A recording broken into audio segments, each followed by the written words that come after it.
본문을 먼저 읽고 시작하겠습니다. 갈라디아서 3장 13절 볼게요.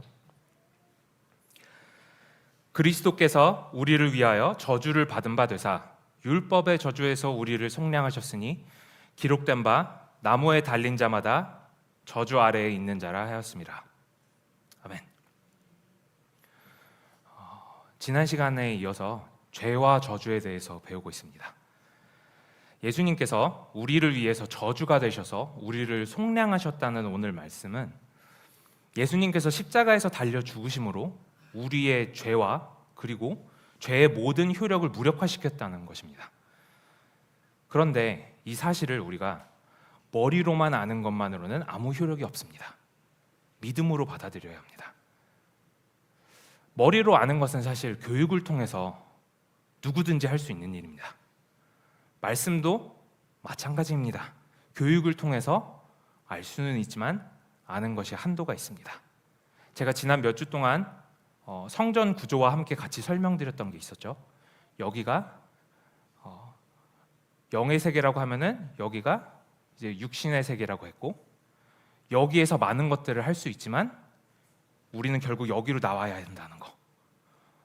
우리가 지금 배우는 이 영적인 것들이 여기서 머리로 알고 우리 마음과 생각으로 끝나면 안 되는 거예요. 여기서 우리가 여기로 가야 돼요.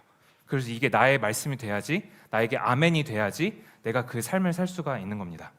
그래서 바라기는 저희들이 이렇게 배우는 이 시간이 그냥 배움으로 끝나는 것이 아니고, 제가 지난주에도 말씀드렸지만 온라인으로 함께 하시는 분들도 이 말씀이 끝나고 꼭 기도하는 시간을 가지셔서 마음밭에 꼭 이 말씀을 새기시는 시간이 있으시기를 부탁드립니다. 운전면허를 딸 때 기본 지식을 확인하는 필기시험과 실제로 운전을 할 수 있는지 여부를 알아보는 실기시험이 있는 것 같이 하나님의 말씀도 그런 것 같아요. 우리가 아무리 성경 구절을 암송을 하고 아무리 공부를 한다 그래도 우리가 실전 경험이 없으면 아무 소용이 없어요. 아무 소용이 없어요.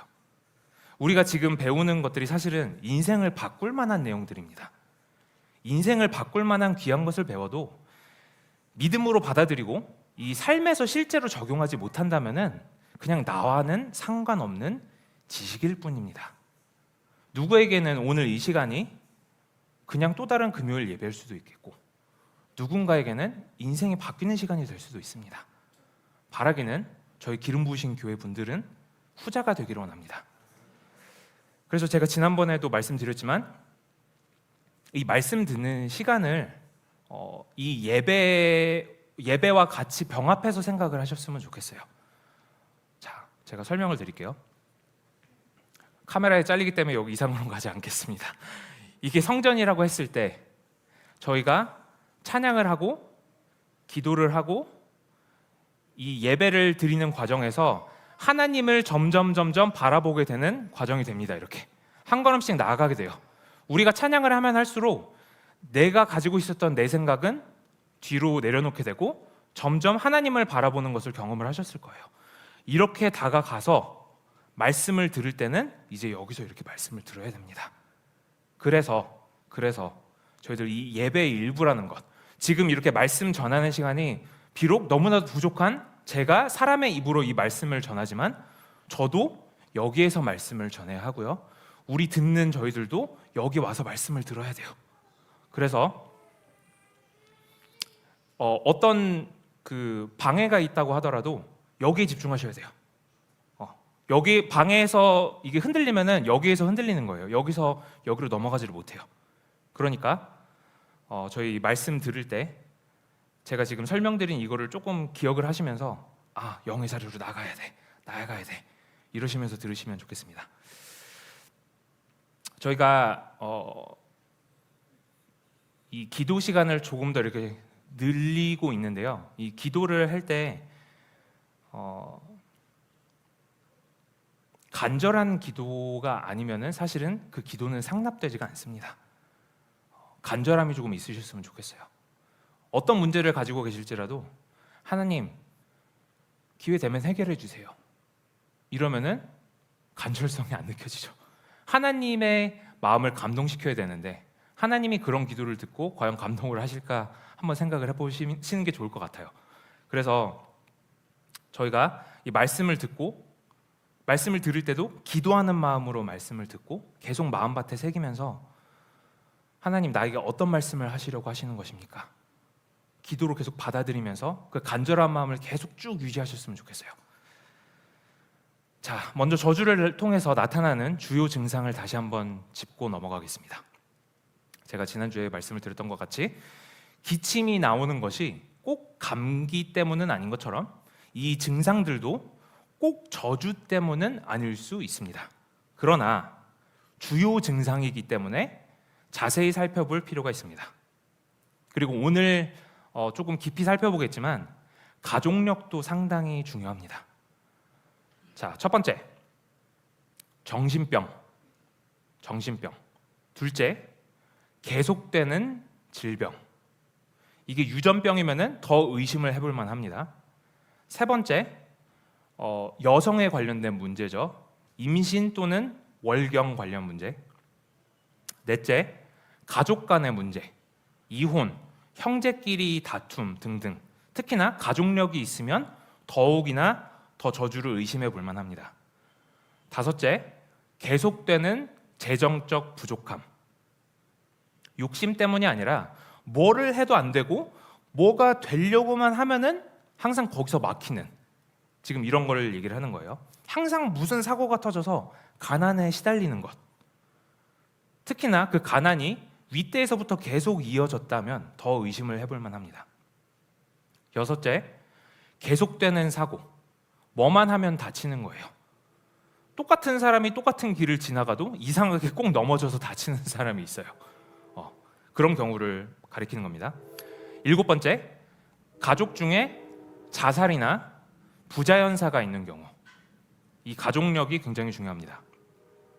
그리고 제가 지금 이 말씀을 드린 이 7가지 중에 한 가지가 아니라 여러 가지가 해당이 되시는 분들이 있다면 더욱더 저주의 영향을 받고 있을 확률이 큽니다. 이 내용이 나에게 해당되는 내용이다 하시는 분들은 더욱더 유의해서 들으시기 바랍니다. 저주는 제가 분명히 말씀드리지만 끊어내야 하는 겁니다. 끊어내야 해요. 저주는 내가 예수를 믿으면서 지고 가야 하는 십자가가 아닙니다.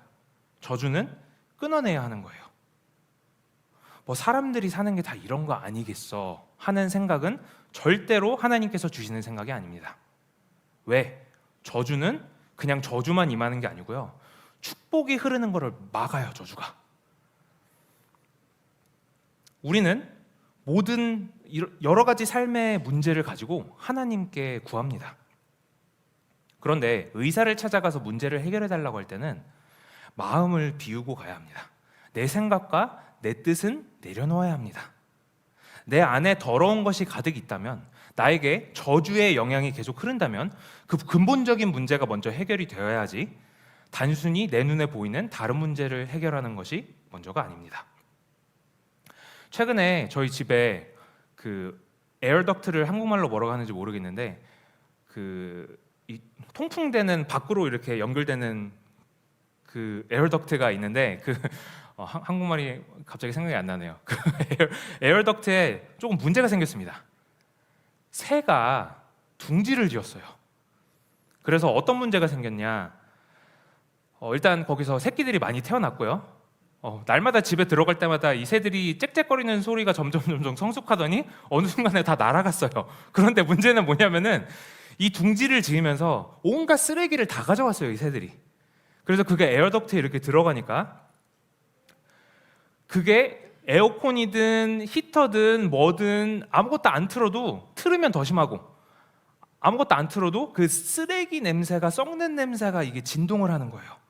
근데 처음에 이게 무슨 쓰레기 봉지 어디 구멍이 나서 뭐가 흐른 줄 알고 바닥을 진짜 한 5번도 닦아보고 별짓을 다 해봤는데 이게 냄새가 안 가시는 거예요.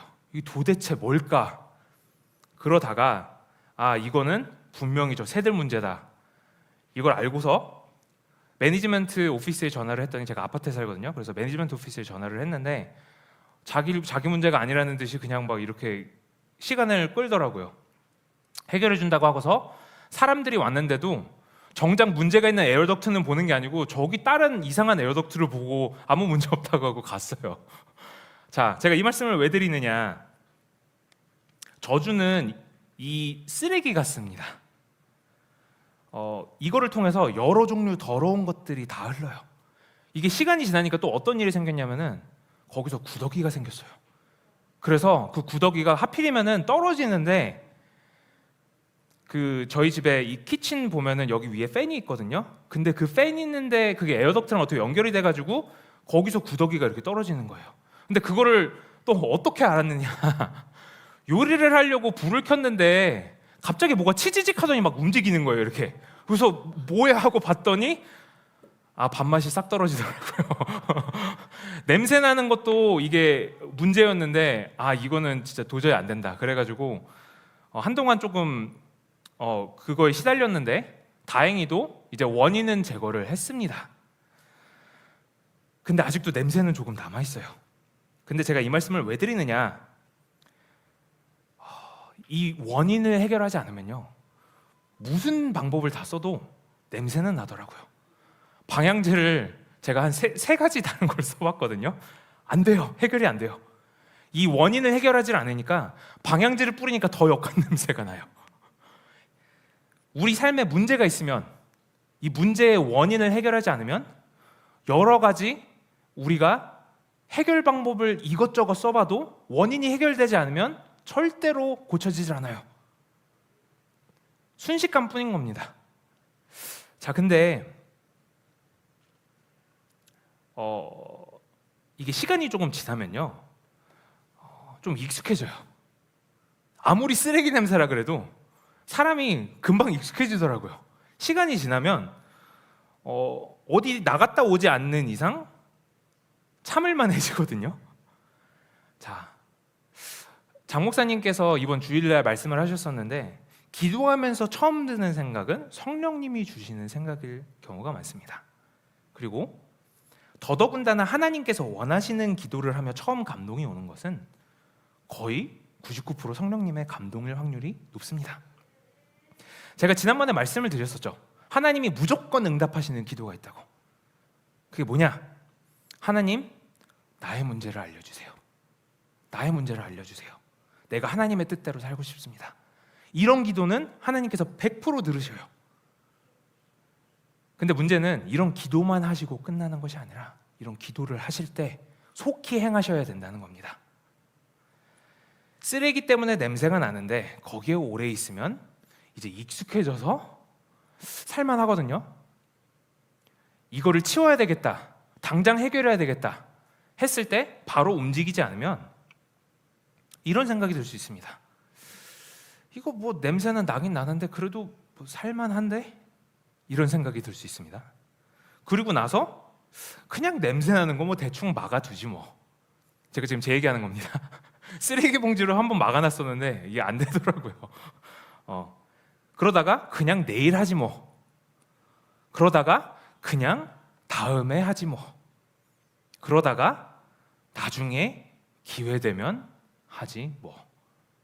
그러다가 그냥 이대로 살지 뭐. 이렇게 됩니다. 그런데 그러면 내가 보이지 않는 곳에서는 더 큰 데미지가 쌓입니다. 거기에는 구더기들이 번식을 하고 있고요, 온갖 더러운 것들이 곳곳으로 퍼져나가고 있어요. 이것을 해결하려면 내 삶의 문제의 원인을 찾아야 됩니다. 내 삶에 있는 저주의 영향을 직시하고 무엇이 나에게 저주를 가져왔는지 인지하는 것이 첫 번째 해야 할 일입니다. 그리고 저주가 무엇인지 알아야 하고 저주의 특성을 알아야 합니다. 지난 시간을 통해서 저주는 축복의 반대라고 배웠습니다. 성경에서 축복과 관련된 것들을 보면은 그 저주는 반대를 생각을 하면 쉬워요. 그런데 저주와 축복 둘 다 초자연적인 매개체이기 때문에 어떻게 작동하는가 하는 부분에서는 공통적인 부분이 있을 수 있습니다. 사무엘하 6장 10절부터 12절을 보겠습니다. 다윗이 여호와의 궤를 옮겨 다윗성 자기에게로 메어 가기를 즐겨하지 아니하고 가드 사람 오베데돔의 집으로 메어간지라. 여호와의 궤가 가드 사람 오베데돔의 집에 석 달을 있었는데 여호와께서 오베데돔과 그의 온 집에 복을 주시니라. 어떤 사람이 다윗 왕에게 아뢰어 이르되 여호와께서 하나님의 궤로 말미암아 오베데돔의 집과 그의 모든 소유에 복을 주셨다 한지라. 다윗이 가서 하나님의 궤를 기쁨으로 메고 오베데돔의 집에서 다윗성으로 올라갈세. 자, 여기 보니까 여호와의 궤를 통해서 오베데돔이라는 사람뿐만 아니라 그의 온 집, 그의 모든 소유가 복을 받았다고 합니다. 즉 물건을 통해서 축복이 임했다는 거예요. 사도행전 19장 11절부터 12절을 보겠습니다. 하나님이 바울의 손으로 놀라운 능력을 행하게 하시니 심지어 사람들이 바울의 몸에서 손수건이나 앞치마를 가져다가 병든 사람에게 얹으면 그 병이 떠나고 악귀도 나가더라. 사도행전은 바울의 손수건이나 그의 옷을 통해서, 물건을 통해서 치유가 일어났다고 기록을 합니다. 저주는 제가 이 정반대라고 했어요. 그런데 매개체는 같을 수 있다고 했어요. 저주도 마찬가지로 물건을 통해서 임할 수 있습니다. 구약에 보면 이런 일들이 꽤 나옵니다. 하나님께서 여호수아에게 여리고성을 함락한 후에 모든 물건들까지 다 없애라고 명령을 하십니다.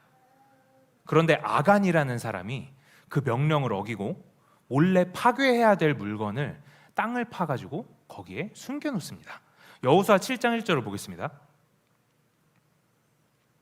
이스라엘 자손들이 온전히 바친 물건으로 말미암아 범죄하였으니 이는 유다 지파 세라의 증손 삽디의 손자 갈미의 아들 아간이 온전히 바친 물건을 가졌습니다. 여호와께서 이스라엘 자손들에게 진노하시니라. 자, 여기서 말씀 잠깐만 띄워주세요. 온전히 바친 물건이라는 표현은 잘못된 번역입니다. 여호와께서 명령하신 대로 전멸시켜야 할 물건이라고 번역하는 것이 더 올바른 해석입니다. 자, 말씀 꺼주세요. 아간이 훔친 거는요 사실 많지 않아요. 외투 한 벌, 아름다운 외투 한 벌, 은 200세겔, 그리고 50세겔이 나가는 금덩이 하나입니다. 인간의 생각으로는 아니 이 귀한 거를 왜 버려야 돼? 이럴 수 있어요. 그렇죠? 우리가 누가 쓰레기를 버리라고 해서 쓰레기를 버리는데 거기 보니까 금덩이가 있어. 아니 이거를 굳이 왜 버려? 이거 버릴 거면 그냥 내가 가져가지 뭐. 아간의 생각이 딱 그랬을 거란 말이죠.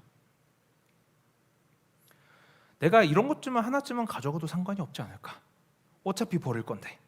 그러나 하나님의 명령은 그렇게 가벼운 것이 아닙니다. 하나님께서 말씀을 하셨을 때는 이유가 있으신 거예요. 하나님께서는 우리 인간과 생각이 같으시지 않습니다. 그분께서는 분명히 이스라엘 전체에게 모든 물건들을 파괴하라고 명령하셨고 심지어 그 명령을 어겼을 때는 분명히 벌을 받을 거라고 이미 명령을 하셨습니다. 그러나 아간이라는 한 사람의 불순종으로 무슨 일이 일어나느냐? 그 다음에 이스라엘이 아이성에서 싸움에서 지고 여러 명이 죽는 일이 일어납니다. 그런데 그 일이 일어난 것이 이 아간의 죄 때문이라고 기록되어 있어요. 하나님께서 물건들을 멸하라고 하셨을 때는 이유가 있으셨던 거예요. 우리는 그 이유를 모를 수도 있습니다. 죽을 때까지 모를 수도 있어요. 그런데 하나님의 말씀을 지킬 때는 내 머리가 우선이 아니라는 겁니다. 순종이 먼저예요. 순종. 우리는 하나님의 명령 앞에서는 그래서 생각을 먼저 하는 것이 아닙니다. 순종하는 것이 먼저예요. 순종. 하나님 앞에서 내 생각을 앞세운다는 것은요 굉장히 교만한 행동입니다. 왜냐? 내가 하나님보다 똑똑하다는 얘기거든요. 하나님께서 생각을 하시고 말씀을 하셨는데 하나님 그거 한번 좀 생각을 해볼게요. 이게 더 좋은 것 같은데요? 이거는 내가 하나님보다 똑똑하다는 얘기밖에 안 되는 겁니다. 공교롭게도 사단이 역사하는 방법이 이렇습니다. 바로 우리의 생각을 노리는 거죠. 바로 여기를 노리는 거죠. 여기. 하나님께서 명령을 하셨는데 아멘하고 순종하는 것이 아니라 생각을 한번 해보지 뭐. 그게 말이 되나? 한번 생각을 해보지. 타산을 한번 따져보지 뭐. 지금 살펴본 것 같이 물건을 통해서 복과 저주가 임할 수 있습니다. 우리의 눈으로 볼 때는 부적, 다들 아시죠? 부적은 그냥 종이에 글자 써 있는 것으로 보이겠지만 저주가 흐르는 물건입니다. 우상들도 그렇습니다. 그리고 저는 개인적으로 미신에 나오는 그런 여러 가지 물건들도 저주가 흐른다고 생각합니다. 제가 일하는 곳에서 제가 전도하는 어떤 아주머니가 한 분이 계신데 1대1로 바이블 스터디를 같이 하는데 그분이 지금 이혼을 하셨는데 그분 배우자가 예전에 미신을 그렇게 많이 믿는 분이었어요. 저기 도미니칸 리퍼블릭에서 오신 분으로 알고 있는데 거기 미신이 굉장히 심하다고 합니다. 같이 살 때 근데 자기도 모르게 이분 집에서 같이 살았는데 자기도 모르게 자기 집의 구석구석 미신과 관련된 무슨 돌덩이들, 어떤 글자가 적혀 있는 무슨 그림 이런 것들을 상의도 하지 않고 곳곳에 다 숨겨놓은 거예요. 나중에 어떤 일들이 일어나서 이혼을 했는데 이상하게 이 아줌마는 그때부터 항상 집에 있을 때마다 뭐가 음산하고 잘 때도 계속 가위에 눌리고 악몽을 꾸고 도대체 이유는 모르겠는데 이게 왜 이렇게 됐을까? 이렇게 고민을 하는 거를 한번 얘기를 나눈 적이 있었습니다. 그런데 그러다가 어느 순간 연락이 왔는데 이런 것들을 찾았다고 저한테 연락이 온 거예요. 그리고서 그거를 다 버렸대요. 재밌는 거는 그것들을 다 버리고 나서 악몽이 바로 멈췄다고 합니다. 집에 들어갈 때 무서워서 못 들어가는 일이 그때부터 없어졌다고 합니다. 저는 그냥 이게 미신이라고 생각하지 않아요.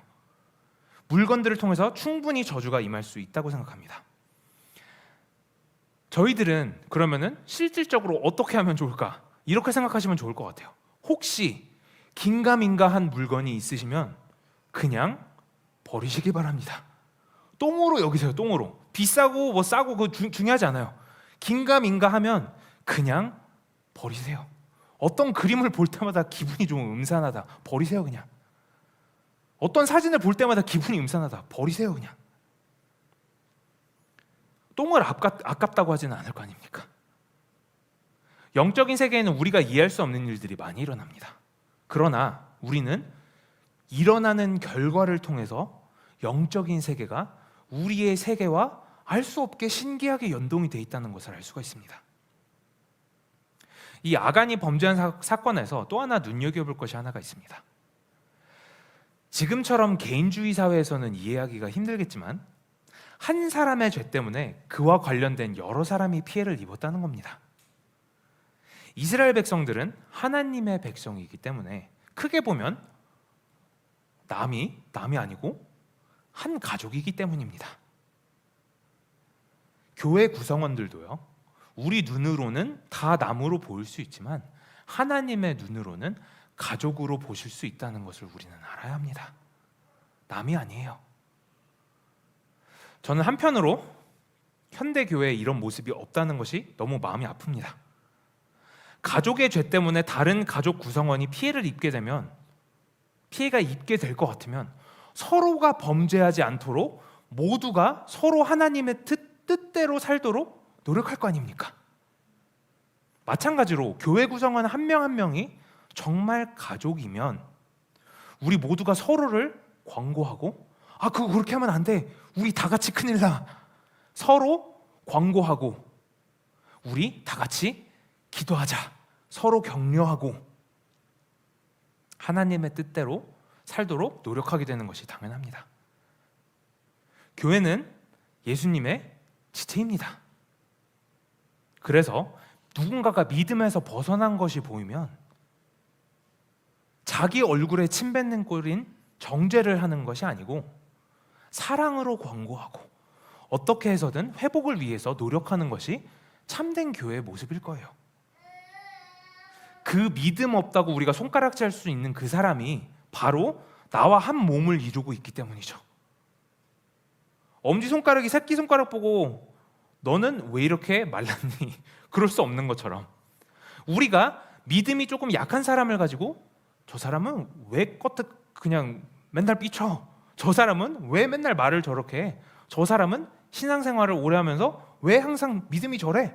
이게 우리 얼굴에 침 맺는 격이라고요. 하나님의 관점을 아는 것이 그래서 중요합니다. 하나님의 관점을 알아야 우리가 하나님의 복의 반열에 설 수 있습니다. 우리 얼굴에 침 뱉는 격인 이런 정죄하는 것들은요, 저주의 반열에 들어서는 일이에요. 하나님의 디자인을 생각해 보시면 정말 완벽합니다. 우리가 서로 남이 아니고 한 가족이면 이웃사랑이 절로 되지 않겠습니까? 하나님이 디자인을 그렇게 하신 거예요, 일부러. 우리 기름 부으신 교회 성도님들은 하나님의 마음과 눈으로 교회를 바라보고 섬길 줄로 믿습니다. 저주는 크게 세 가지로 나눠진다고 제가 지난번에 말씀을 드렸어요. 첫 번째로 가장 흔한 개인의 죄로 인한 저주, 지난 시간에 나눴죠. 둘째로 대대로 흐르는 가문의 저주가 있다고 했습니다. 셋째로 말을 통해서 전해지는 저주가 있다고 했습니다. 이 두 번째, 대대로 흐르는 가문의 저주가 아마 가장 궁금한 부분 중에 한 부분일 거예요. 말씀을 두 군데를 찾아보겠습니다. 먼저 출애굽기 34장 6절부터 7절을 짧으니까 같이 읽어볼게요. 시작. 여호와께서 그의 앞으로 지나시며 선포하시되 여호와라 여호와라 자비롭고 은혜롭고 노하기를 더디하고 인자와 진실이 많은 하나님이라. 인자를 천대까지 베풀며 악과 과실과 죄를 용서하리라. 그러나 벌을 면제하지는 않고 아버지의 악행을 자손 3, 4대까지 보응하리라. 아멘. 저주가 3, 4대까지 흐른다는 내용이 나옵니다. 자, 이제 에스겔 18장 1절부터 4절을 교독을 할게요. 저부터 읽습니다. 또 여호와의 말씀이 내게 임하여 이르시되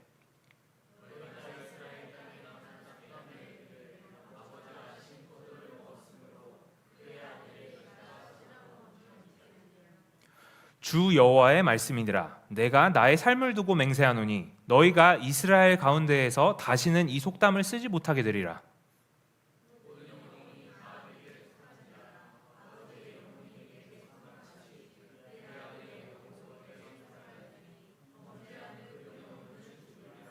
아멘. 여기서는 속담이 나오는데 내용이 아버지가 포도를 먹었는데 아들이 갑자기 아이셔 이런다는 겁니다. 말이 안 되죠.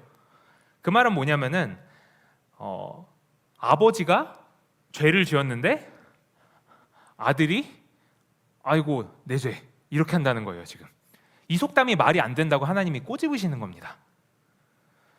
이 말씀을 두 가지를 지금 봤는데 얼핏 보면은 서로 상반되는 내용으로 보일 수가 있어요. 아니 저주는 3, 4대까지 이른다고 하나님이 말씀을 하셨는데 지금 이 속담이 말이 안 된다고 하나님께서 말씀하시는 건 뭐지? 자, 일단 알아야 할 것은 하나님께서는 죄를 개개인에게 물으십니다. 분명합니다. 이것은 아버지가 죄를 지었다고 아들에게 그 죄를 묻지 않으신다는 거죠. 우리는 열왕기 상하를 통해서 유다의 좋은 왕들과 나쁜 왕들이 나오는 것을 볼 수 있습니다. 때로는 좋은 아버지 밑에서 좋은 자식이 나오기도 하지만 좋은 아버지 밑에서 나쁜 왕이 나오기도 합니다. 거꾸로 나쁜 아버지 밑에서 히스기야나 요시야 같은 하나님께서 인정하시는 왕들이 나온 경우도 있었습니다. 쉽게 말하자면 내 윗대와는 상관없이 나는 하나님을 택할 수 있다는 것이죠. 내 윗대가 저주의 삶을 살았어도 나는 그 저주를 끊고 하나님의 복의 반열에 들어설 수 있다는 겁니다. 각 사람은 자신의 결정을 내리고 자신의 결정에 대한 책임을 지는 것이죠. 그러나 또 한 가지 알아야 할 것이 있습니다. 그것이 바로 죄의 영향력입니다. 죄는 대부분 사람들이 생각하는 것보다 훨씬 더 큰 영향력을 가지고 있습니다. 괜히 사도 바울이 죄의 싹은 사망이라고 하는 것이 아닙니다. 결과적으로 죄의 결과는 사망이기 때문입니다. 하나님께서 죄는 개개인에게 분명히 물으시지만 내 부모가 범죄를 하였으면 나는 그 죄가 없어요. 그러나 이 죄의 영향력은 나에게 흐르게 됩니다. 예를 들어 내가 하나님을 믿기로 결정하는 것은 나에게 달려있지만 내 부모가 하나님을 너무 싫어하는 부모야. 그러면 하나님을 믿는 게 더 힘들어지겠죠. 영향력이 흐른다는 겁니다. 우리의 배경은 우리가 원하든 원하지 않든 우리의 일부입니다. 우리의 배경을 이 나무라고 하면은 우리는 거기에서 나오는 잎사귀 정도라고 보면 될 것 같아요. 우리의 배경에 죄가 있다면 우리가 원하든 원하지 않든 그 죄의 흐름이 이 잎사귀까지 분명히 갑니다. 그 저주가 해결되지 않은 이상 우리는 그 죄의 영향을 받을 수밖에 없습니다. 알코올 중독자 아버지 밑에서 왜 알코올 중독자 나오는 일이 비일비재합니까? 바로 죄의 영향력 때문입니다. 다만 사람들이 모든 일을 자연적으로 이해를 하려고 하니까, 여기에서 이해를 하려고 하니까 그 아빠가 그랬으니까 그냥 그런가 보지, 그냥 습관적으로 그렇게 배웠나 보지. 그런데 그 뒤에는 영적인 일들이 일어나고 있다는 겁니다. 왜 이혼가정 밑에서 자란 자녀들이 나는 절대로 내 부모처럼 되지 않을 거야 그러고서 똑같은 길을 걷습니까? 죄의 영향력 때문입니다. 저주가 끊어지지 않았기 때문이에요. 이렇게 한번 생각해 보시면 될 것 같아요. 어떤 사람이 집에 에어컨을 고장을 냈습니다. 그 사람은 자기 잘못을 인정을 하고 용서도 받았어요. 내가 이 에어컨을 실수로 고장 냈습니다. 용서해 주세요. 이러고 고장 냈지만 용서를 받았습니다. 죄값도 치렀어요. 그런데 그 다음부터 그 방 안에 있는 사람들은 한여름에 땀을 뻘뻘 흘리면서 고통에 시달리게 됩니다. 마찬가지로 꼭 내가 지은 죄가 아니더라도 내 윗대에서 하나님께 범죄했으면 그 죄의 영향력이 나에게 미치는 것은 생각을 해보면 당연한 일인 겁니다. 그 방 안에 있는 사람들은 그 에어컨이 고쳐지기 전까지는 계속 그 피해를 느끼면서 사는 거죠. 아우 더워 이러면서. 왜 이렇게 더운 거지? 이러는 거죠. 그래서 죄의 용서를 받는 것과 죄의 영향을 혼동하면 안 됩니다. 죄는 개개인에게 물으시지만 죄의 영향력은 계속 흐를 수 있다는 거예요. 모든 죄에는 결과가 있습니다. 그리고 그 결과는 우리가 생각하는 것보다 훨씬 더 큽니다. 다윗이 밧세바와 범죄하고 밧세바의 남편 우리아를 전쟁터 일선에 내보내서 죽인 후에 모든 것을 회개했어요. 하나님 앞에 정말 진심으로 다 회개를 했습니다. 그러나 그 죄의 결과는 후대에 계속 이어졌습니다. 사무엘하 12장 10절을 보겠습니다. 이제 내가 나를 업신여기고 햇사람 우리아의 아내를 빼앗아 내 아내로 삼았은즉 칼이 내 집에서 영원토록 떠나지 아니하리라 하셨고, 실제로 다윗 이후로 그 가정에는 계속해서 분쟁이 일어났습니다. 열왕기상 11장 9절부터 13절을 보겠습니다. 솔로몬이 마음을 돌려 이스라엘의 하나님 여호와를 떠남으로 여호와께서 그에게 진노하시니라. 여호와께서 일찍이 2번이나 그에게 나타나시고 이 일에 대하여 명령하사 다른 신을 따르지 말라 하셨으나 그가 여호와의 명령을 지키지 않았으므로 여호와께서 솔로몬에게 말씀하시되 내게 이러한 일이 있었고 또 내가 내 언약과 내가 내게 명령한 법도를 지키지 아니하였으니 내가 반드시 이 나라를 내게서 빼앗아 내 신하에게 주리라. 그러나 내 아버지 다윗을 위하여 내 세대에는 이 일을 행하지 아니하고 내 아들의 손에서 빼앗으려니와 오직 내가 이 나라를 다 빼앗지 아니하고 내 종 다윗과 내가 택한 예루살렘을 위하여 한 지파를 내 아들에게 주리라 하셨더라. 자, 죄는 솔로몬이 졌는데, 우상숭배라는 죄를 지었는데 그 결과는 후대에서 일어납니다. 그래서 저주는 대대로 흐른다는 겁니다. 가문의 저주가 그래서 있는 거예요. 죄는 용서받아도 죄의 영향력은 이어진다는 거죠. 아직도 못 믿으시겠으면 이거를 한번 생각해 보세요. 아담과 하와가 범죄했는데 우리는 지금까지도 죄에 시달리고 살고 있습니다. 내 윗대가 우상 숭배하는 가정이었다면 그 영향력이 나에게 당연히 끼칩니다. 내 윗대가 바람을 피웠으면 용서를 받았다고 해도 그 파괴된 가정의 결과와 영향력은 계속 이어지게 됩니다. 내 윗대가 남들에게 사기치고 살았다면 나에게도 그 저주가 똑같이 흐릅니다. 거짓말하는 것이 일상화되어 있을 수도 있습니다. 그것이 죄라고 감지를 못할 수도 있어요. 저주가 끊이지 않은 상태에서 이 대가 계속 이어진다면 그 죄의 영향력은요, 똑같이 이어지는 것이 아니고 눈덩이처럼 더욱더 불어나서 더욱더 영향력이 커집니다. 그래서 저주가 무서운 거예요. 그래서 우리는 흐르는 저주를 간과하면 안 됩니다. 끊어내야 합니다. 이런 저주를 끊을 때 인간의 힘으로 끊을 수 있는 것이 아니에요. 많은 사람들이 부모의 잘못된 모습을 담고 싶지 않아서 부단히 노력하고 살지만 결국은 똑같이 되는 것이 대부분입니다. 안타까운 일이죠. 하나님의 능력이 아니라 인간의 힘으로 끊으려고 하기 때문이에요. 그런데 간혹 인간의 힘으로 어떻게 해서든 이를 악물고 부모와 정반대의 삶을 사는 경우도 있기는 있습니다. 그런데 그러면 무슨 일이 일어나느냐? 부작용이 있습니다. 그 안에 증오가 있어요. 그 안에 분노가 있어요. 다른 문제로 또 이어집니다. 저주가 계속 저주를 낳는 거예요. 인간의 힘으로 해결하려고 하면 죄가 또 다른 죄를 낳고 결국은 사망의 길로 이르게 됩니다. 그래서 영적인 문제는 육적으로 해결하는 게 아니에요. 육적으로 나타나는 것은 증상일 뿐입니다. 우리 눈에 보이는 것은 증상일 뿐이에요. 영적인 문제는 영적인 근원을 해결해야 됩니다. 하나님의 방법밖에 없어요. 자, 첫 번째로 이 저주를 해결을 하려면 저주를 인지해야 한다고 했습니다. 아는 게 우선이에요. 어떤 일들이 저주를 일으키는지 알아야 합니다. 지난 시간에 신명기 27장, 28장에 나오는 내용으로 나누었는데 혹시 보시지 않으신 분들이 있다면 지난 영상을 꼭 참고하시기 바랍니다. 오늘은 잘 생각해보지 못했을 수도 있는 부분 세 가지를 보겠습니다. 하나님의 저주를 불러일으키는 세 가지 시나리오입니다. 첫 번째, 하나님께서는 당신의 기름 부으신 종을 해하는 사람을 저주하십니다.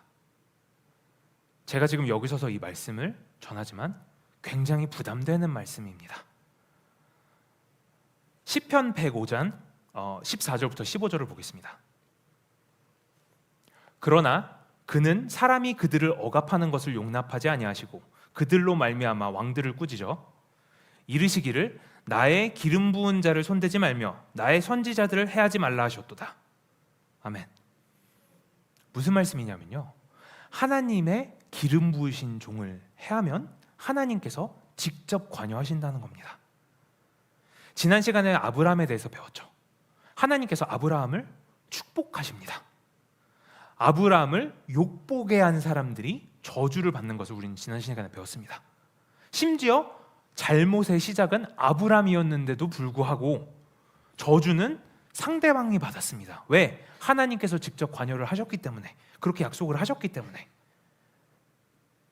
하나님께서 당신의 기름 부으신 종들을 보호하는 것은 성경에서 자주 나옵니다. 시편 89편 20절부터 23절을 보면 이렇게 기록되어 있습니다. 내가 내 종 다윗을 찾아내어 나의 거룩한 기름을 그에게 부었도다. 내 손이 그와 함께하여 견고하게 하고 내 팔이 그를 힘이 있게 하리로다. 원수가 그에게서 강탈하지 못하며 악한 자가 그를 공고하게 못하리로다. 내가 그의 앞에서 그 대적들을 박멸하며 그를 미워하는 자들을 치려니와.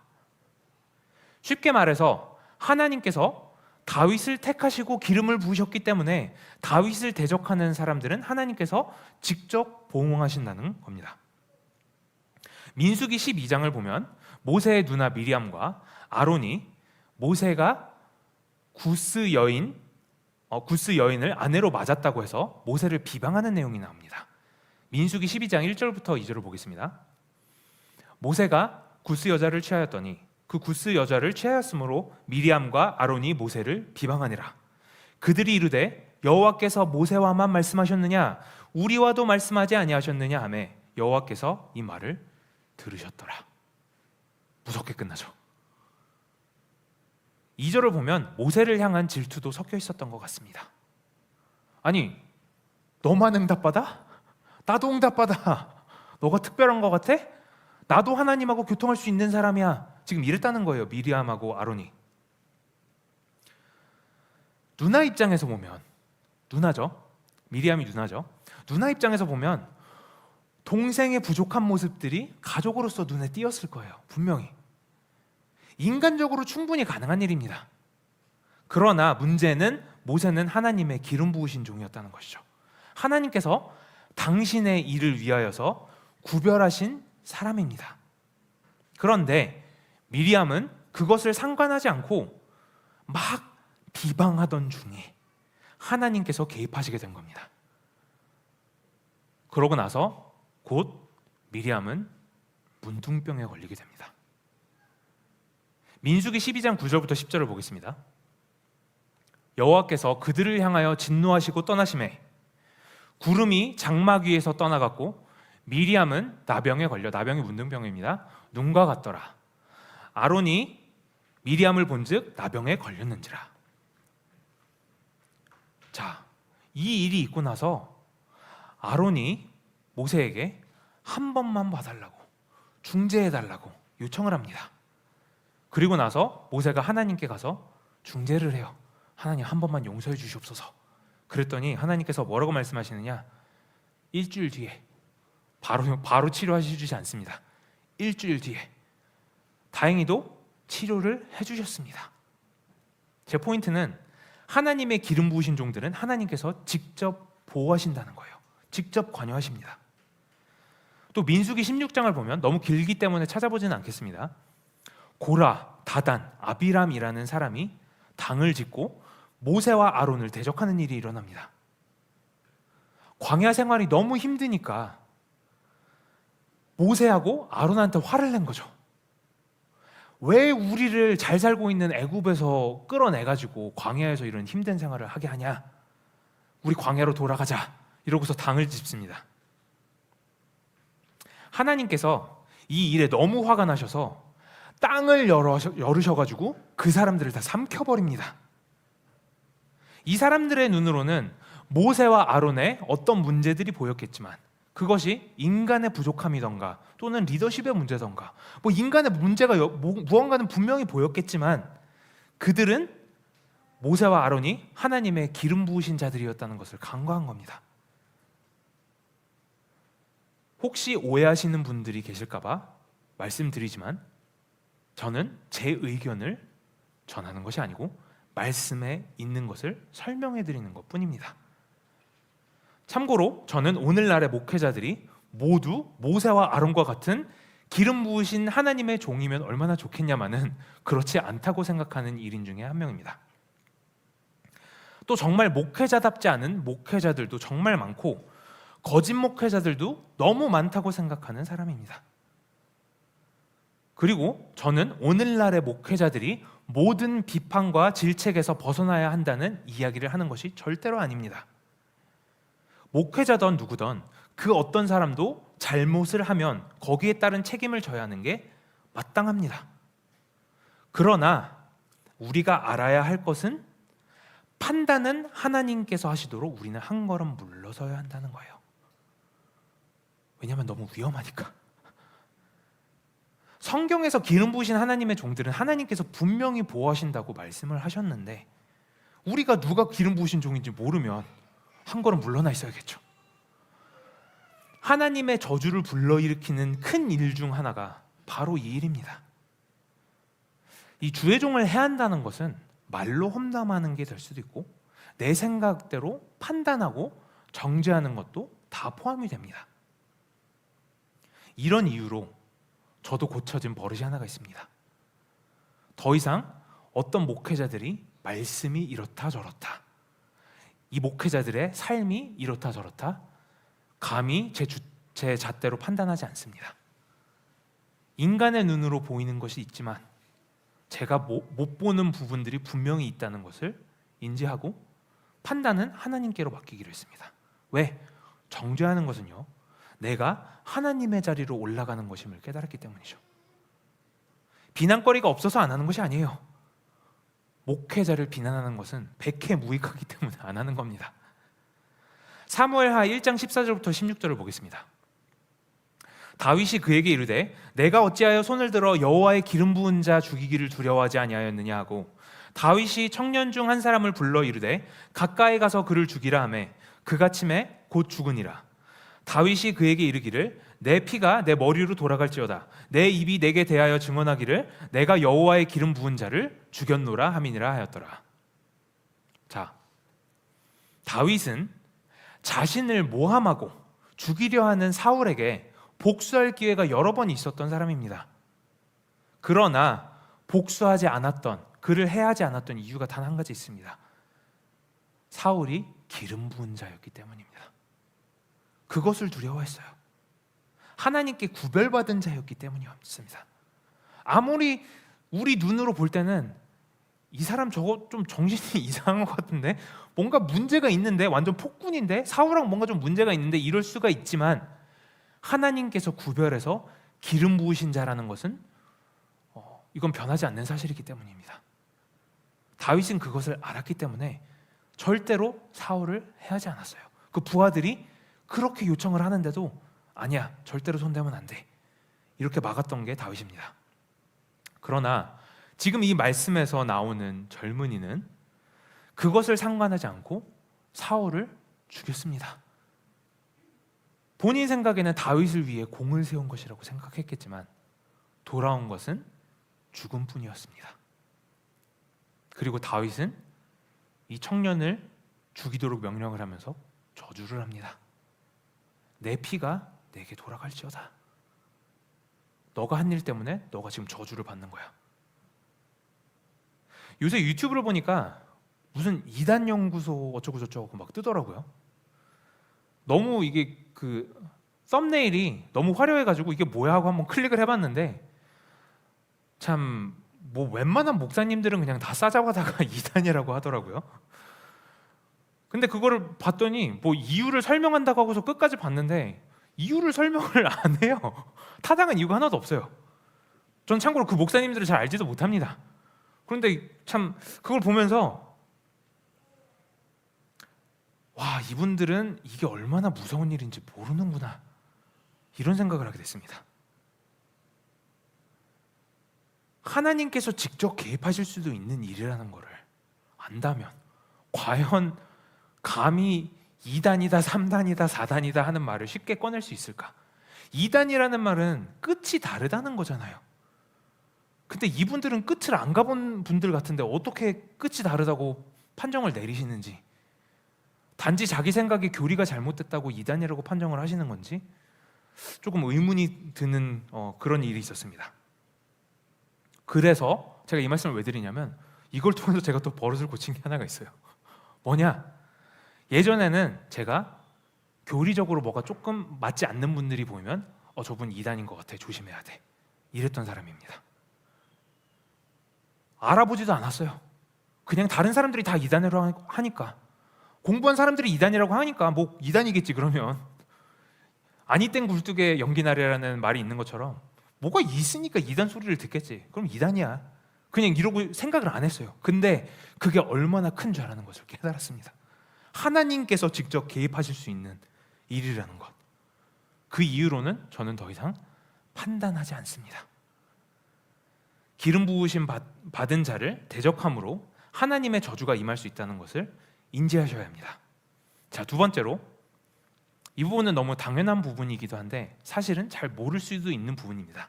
하나님께서 우상 숭배하는 자들은 대대로 저주하십니다. 포인트는 대대로 저주하신다는 거예요. 출애굽기 20장 33절부터 5절을 보겠습니다. 너는 나 외에는 다른 신들을 내게 두지 말라. 너를 위하여 새긴 우상을 만들지 말고, 또 위로 하늘에 있는 것이나 아래로 땅에 있는 것이나 땅 아래 물속에 있는 것에 어떤 형상도 만들지 말며 그것들에게 절하지 말며 그것들을 섬기지 말라. 나 내 여호와 하나님은 질투하는 하나님인즉 나를 미워하는 자의 죄를 갚되 아버지로부터 아들에게로 3, 4대까지 이르게 하거니와. 아멘. 성경에서 가장 중요시 여기는 죄라고 하면 우상 숭배는 당연히 손가락 안에 들어갑니다. 이 부분은 이 대대로 이어진다는 부분은요, 성경에서 유일하게 우상 숭배를 가리켜서 강조하는 부분입니다. 그렇게 싫어하신다는 거예요, 우상 숭배를. 특정 미신이나 점술들도 우상 숭배에 당연히 해당됩니다. 왜? 하나님의 질투를 유발하는 일을 했으니까. 하나님이 아닌 다른 신을 찾는 행위는 우상 숭배입니다. 우상 숭배를 물론 확대 해석을 해서 내가 하나님보다 더 귀히 여기는 것, 이것들도 당연히 우상입니다. 근데 제가 지금 여기서 말씀드리는 것은 정말 다른 신을 섬기는 것, 미신 이런 것들을 가리키는 겁니다. 내 윗대에서 우상 숭배와 관련된 죄가 있으면 그 저주가 분명히 흐릅니다. 내 죄가 아니에요. 나는 아무것도 모를 수도 있어요. 그러나 내 삶에 저주가 나타날 수가 있다는 겁니다. 그때는 이 원인이 무엇인가 찾을 때 이런 것도 원인이 될 수 있다는 것을 아셔야지 찾을 수가 있기 때문에 제가 지금 말씀을 드리는 겁니다. 자, 세 번째, 하나님께서는 당신의 것을 훔치는 사람들을 저주하십니다. 말라기 3장 8절부터 10절을 보겠습니다. 사람이 어찌 하나님의 것을 도둑질하겠느냐? 그러나 너희는 나의 것을 도둑질하고도 말하기를 우리가 어떻게 주의 것을 도둑질하였나이까 하는도다. 이는 곧 11조와 봉헌물이라. 너희 곧 온 나라가 나의 것을 도둑질하였으므로 너희가 저주를 받았느니라. 만군의 여호와가 이르노라. 너희의 온전한 11조를 창고에 들여 나의 집에 양식이 있게 하고 그것으로 나를 시험하여 내가 하늘 문을 열고 너희에게 복을 쌓을 곳이 없도록 붙지 아니하나 보라. 아멘. 11조는요 하나님께 구별해서 바치는 제물입니다. 전 우주를 창조하신 하나님께서 우리에게 돈이 필요하시겠습니까? 전혀 필요하신 게 없어요. 그런데 11조를 요구하시는 것은 우리가 마음가짐이 하나님께 바로 서 있나를 보시기 위함입니다. 우리의 정성을 보시는 것이죠. 우리가 정말 돈보다 하나님을 귀하게 여기는지 우리의 마음을 보시는 것입니다. 11조를 하지 않으시거나 성교헌금, 감사헌금, 여러 가지 작정헌금 등등으로 11조를 하나님께 바쳐야 될 하나님의 금액을 이 다른 감사헌금으로 메꾸는 것은 분명히 잘못된 것입니다. 왜냐? 11조 할 것으로 다른 헌금을 하는 행동은 하나님의 지갑에서 꺼내서 헌금을 하는 거예요. 말이 안 되잖아요. 도둑질하는 겁니다. 그래서 특히나 재물 문제에서 하나님과 해결되지 않은 부분이 있다면 절대로 하나님의 복이 임하지 못합니다. 그것이 해결되기 전까지는 계속 저주의 굴레에서 벗어나지를 못합니다. 기도를 아무리 해도 소용이 없어요. 원인이 해결이 돼야 됩니다. 좋은 소식은 이 모든 저주는 끊을 수 있다는 겁니다. 예수님께서 우리의 죄 때문에 십자가에서 돌아가셨다는 것은 우리가 너무 잘 알 거예요. 그런데 예수님께서는 그 십자가에서 우리의 저주도 해결하셨습니다. 이 십자가의 혜택을 누리려면 한 가지 조건이 있습니다. 하나님의 기준에서 믿음이 있어야 합니다.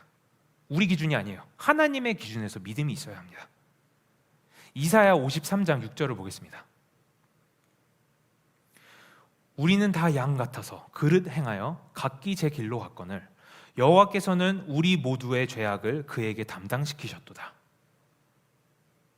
이 믿음의 첫 걸음은요 성경에 대한 지식이 아닙니다. 교회를 얼마나 다닌 기간도 아닙니다. 얼마나 종교인의 모습을 가지고 있는가도 아닙니다. 믿음의 첫 걸음은 내가 죄인이고 내가 그릇 행해서 내 뜻대로 양처럼 내 길을 갖고 다 하나님께 범죄한 사람이 나라는 것, 이것을 인정하는 것이 첫걸음입니다. 죄와 저주는 밀접한 관련이 있기 때문에 저주를 끊는 첫걸음이 인정을 하고 나의 죄를 인정을 하고 과연 이 죄가 어디에서 왔는지 인지하는 거예요.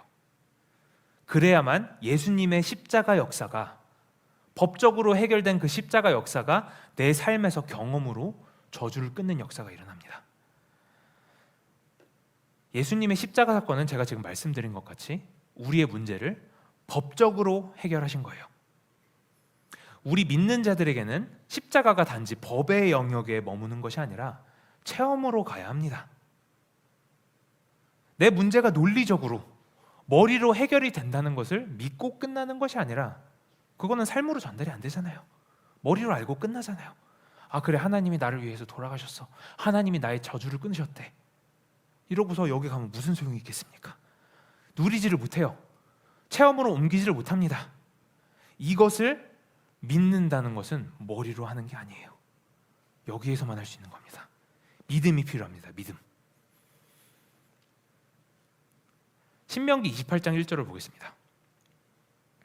내가 내 하나님 여호와의 말씀을 삼가 듣고 내가 오늘 내게 명령하는 그의 모든 명령을 지켜 행하면 내 하나님 여호와께서 너를 세계 모든 민족 위에 뛰어나게 하실 것이라.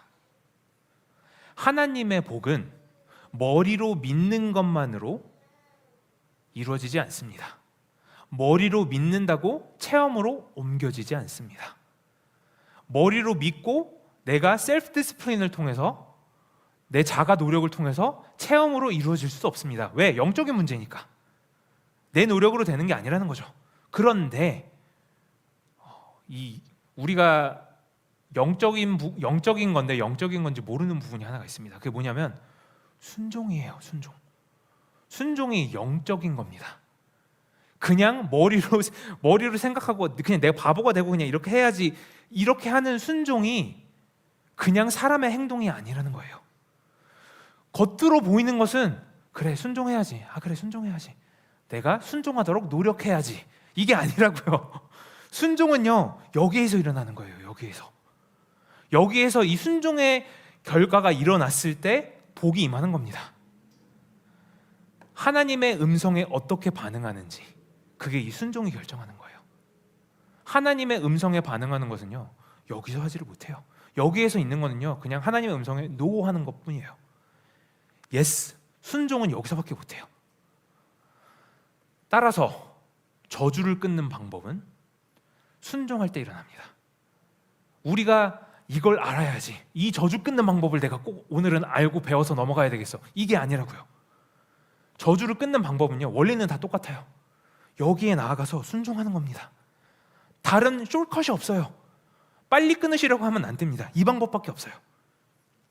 왜냐?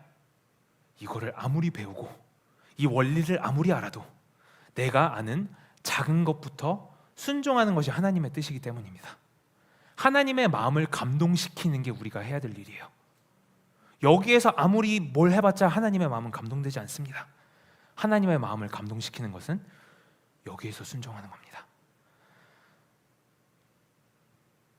하나님께서 이스라엘 백성들에게 가나안을 주시기로 약속을 하셨어요. 그런데 그 백성들이 싸워서 그 땅을 취하기 전에는 그들의 땅이 되지 않았습니다. 예수님께서 저주를 십자가에서 해결하셨습니다. 그러나 우리가 취하지 않으면 우리 것이 아니라는 거예요. 같은 원리입니다. 저주를 어떻게 끊느냐? 지난 시간에도 제가 이 4가지를 말씀드렸습니다. 첫 번째, 저주의 원인을 인지하고 인정하는 것. 두 번째, 회개. 여기에서 길게 얘기를 나눴기 때문에 지난 시간 확인하시지 않으신 분들은 지난 시간 이거를 참고하시기 바랍니다. 첫 번째, 저주의 원인을 인지하고 인정. 두 번째, 회개. 그냥 하나님 잘못했어요가 회개가 아니라고 했어요. 하나님이 보시는 눈으로 나의 죄를 볼 수 있어서 그게 내 마음을 쪼개는 게 회개의 시작이라고 했습니다. 세 번째, 선포기도. 순서가 굉장히 중요하다 그랬죠. 회개가 일어나지 않았는데 저주야 물러가라, 안 됩니다. 회개가 일어나지 않았는데 내 재종의 문제를 일으키는 이 더러운 영들아, 나에게서 물러가라, 안 됩니다. 회개가 우선입니다. 그리고 네 번째로 사단을 대적해야 한다고 했죠. 지난 시간에 배웠지만 사단을 대적할 때 그 같은 말씀의 앞부분에 보면은 먼저 굴복하라는 말씀이 적혀 있었습니다. 순종하라는 거예요. 순종. 이게 답입니다. 자, 내가 정말 저주의 영향을 받는 것 같다, 나는 이 저주를 끊고 싶다 하시는 분들은 정말 작정을 하고 이 4가지, 제가 지금 말씀드린 이 4가지를 한번 해보시기 바랍니다. 우리의 마음가짐에 따라, 아까도 말씀드렸지만 이것은 인생을 바꿀 수 있는 기회가 될 수도 있고 단지 또 다른 그냥 금요일 예배가 될 수도 있습니다. 본질적으로 이 저주를 해결하는 방법은요, 복을 받는 방법과 다르지 않습니다. 복을 받으려면 어디에 가야 될까요? 여기로 가야 되겠죠. 똑같아요. 왜? 저주와 복은 상반되는 거기 때문에 저주를 끊는 것이 복을 얻는 길인 겁니다. 똑같은 거예요. 그래서 하나님이 필요합니다. 저는 하나님을 감히 이용하라고 말씀드리는 것이 아닙니다. 저주에서 복으로 가는 길은 하나님만이 해결하실 수 있는 문제라는 것을 말씀을 드리는 겁니다. 이 네 가지 스텝은요, 그래서 그냥 그래 이렇게 해야지 1번, 2번 이거 보고 3번이 뭐였더라? 3번, 그 다음에 4번 이렇게 하라는 게 아니에요. 착각하지 마세요. 제가 말씀드리는 것은 이 네 가지 스텝은요, 가이드라인이고요, 모두 하나님 안에서 하나님께만 초점을 맞춘다는 전제하에 이루어져야 된다는 거예요. 하나님께 초점이 맞춰지지 않았는데 나는 여기서 그냥 전도사님이 1번이 뭐라 그랬지? 인지, 그래. 인지, 그 다음에 회개. 이거 안 된다고요. 하나님께 초점을 맞추고 여기로 나아가서 순종하면서 그때야 이 네 가지가 효력이 있는 거예요. 여기서 한다고 방법만 따른다고 해서 되는 게 아니에요.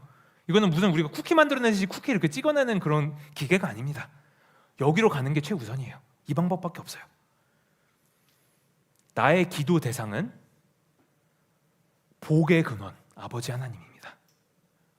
우리의 기도 목적은 그래서 단지 저주를 끊는다는 내 삶이 나아지겠다는 목적이 아니라 하나님을 얻기 위함이어야 합니다.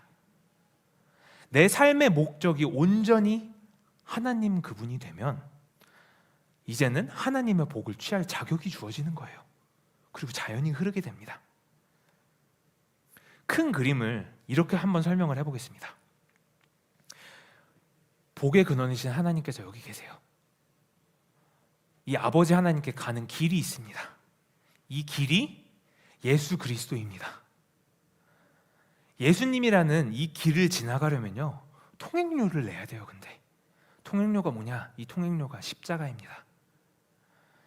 십자가가 통행료라는 것은 첫 번째로 예수님께서 이 십자가에서 이루신 모든 일들을 믿는 겁니다. 두 번째로는 이제는 이 십자가가 너무 귀해서, 예수님의 이 십자가 사역이 너무 귀해서 내 삶을 내려놓고 예수님이 이 가신 길을 내 의지대로가 아닌 새로운 피조물로서 성령님의 인도하심을 따라서 따라 걸어가는 것, 내 십자가를 지고 걸어가는 것, 이것도 통행료입니다. 예수님이 길이고 십자가가 통행료예요. 이거를 지불하고 나서야 하나님께로 갈 수 있습니다. 많은 사람들이 이 통행료를 지불하지 않고 여기서 복만 얻기를 원해요.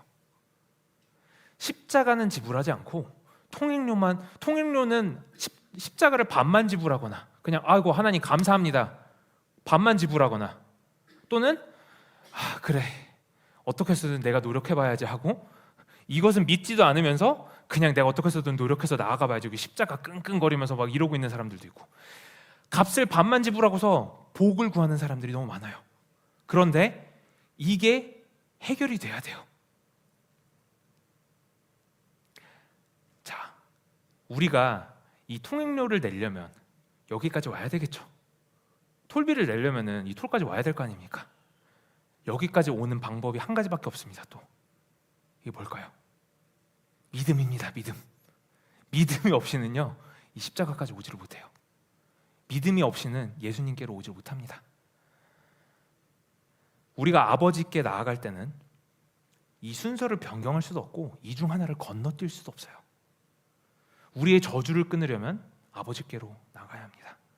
다만 제가 말씀드린 이 네 가지 저주를 원인을 인지하고 인정하는 것, 회개하는 것, 선포기도하는 것, 사단을 대적하는 것, 이 모든 것이 여기에서 이루어져야 된다는 것, 이것을 잊지 마시고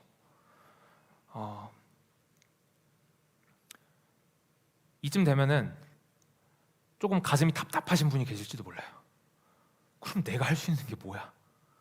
아무것도 못한다 그러면 어떡하라고 이러시는 분이 계실지 모르겠어요. 근데 그러면 정답입니다. 왜? 우리 힘으로 할 수 있는 게 아무것도 없습니다. 그게 정답이에요.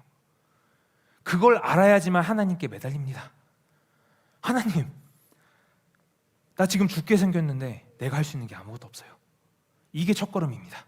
이게 없이는 절대로 하나님께 나오질 못해요. 하나님, 내가 겸손히 무릎 꿇고 하나님 앞에 나오겠습니다. 내가 할 수 있는 것은 아무것도 없음을 느낍니다. 나를 불쌍히 여기셔서 나의 죄를 다 기억해서 자백하게 하시고 회개하게 하시고 하나님께 용서받고 이제는 하나님만 위해서 살기를 원합니다. 이렇게 고백하는 것밖에 할 수 있는 게 없습니다. 그래서 오늘 기도하실 때 우리 영혼의 이 깊은 곳으로 먼저 나아가시기 바랍니다. 저희 찬양을 같이 할게요. 이 깊은 곳으로 나아가셔서 여기서 같이 기도하는 시간을 가질 건데요.